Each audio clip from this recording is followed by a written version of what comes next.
परमानंद प्रेम एक आवश्यक विषय वाणी पीठा से भक्तों के विभिन्न हास्य और मधुर स्वर मन में विभिन्न विशिष्ट भावनाएं उत्पन्न करते हैं। और इन भिन्नताओं के अनुसार परमानंद प्रेम के लक्षण अलग अलग रूपों और स्तरों में प्रकट होते हैं। यदि किसी का हृदय अत्यधिक ऊंचा, गंभीर और उदार है, या यदि किसी का हृदय खुरदरा और कच्चा है, तो हृदय की स्थिति से प्रभावित होकर परमानंद प्रेम के विभिन्न लक्षण प्रकट होंगे।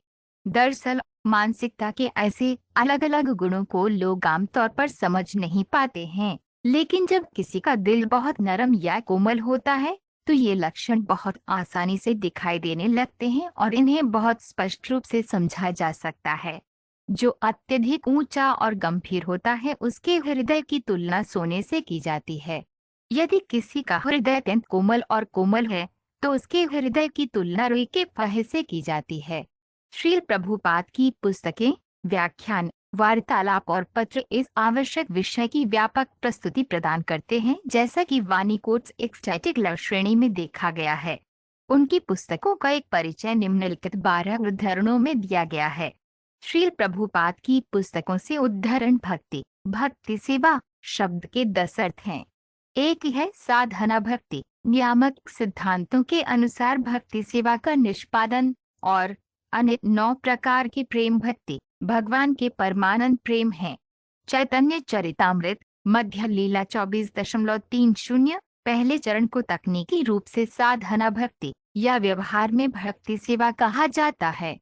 साधना भक्ति का परिणाम परमानंद प्रेम, भगवान के परम व्यक्तित्व के प्रति लगाव होना चाहिए, जिसे प्रेम भक्ति भी कहा जाता है। नवदीक्षित चरण में साधना भक्ति में विश्वास, भक्तों के साथ जुड़ाव और भक्ति सेवा का अभ्यास शामिल है।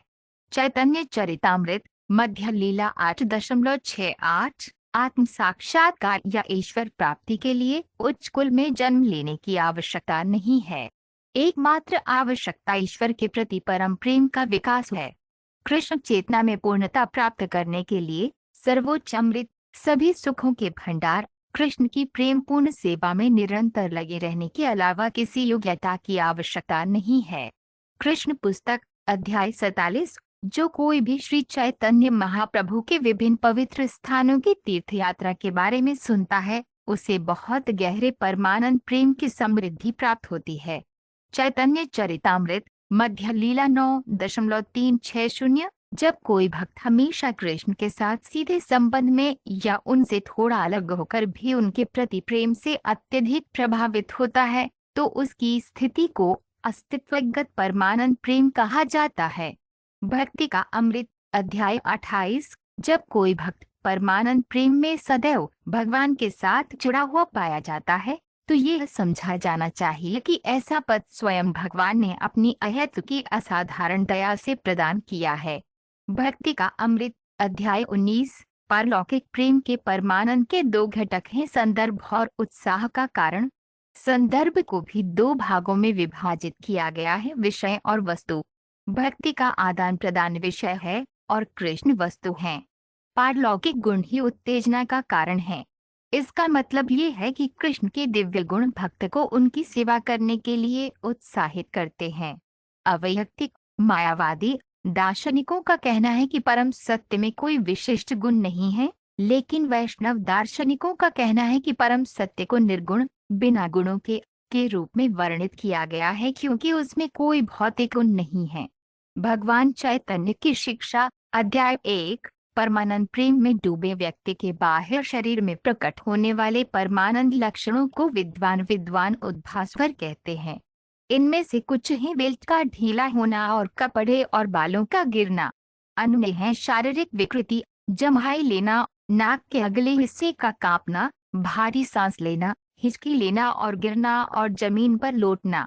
ये भावनात्मक प्रेम की बाहरी अभिव्यक्तियां हैं। चैतन्य चरितामृत मध्य लीला 23.51 वे वस्तुएं जो परम प्रेम जगाती हैं, उद्दीपन कहलाती हैं।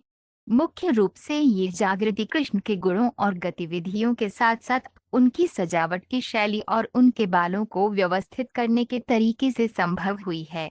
चैतन्य चरितामृत मध्य लीला 23.51 जाहिर तौर पर प्रहलाद महाराज को ऐसी परिस्थितियों में रखा गया था जिसमें उनके पिता द्वारा उन्हें हमेशा प्रताड़ित किया जाता था।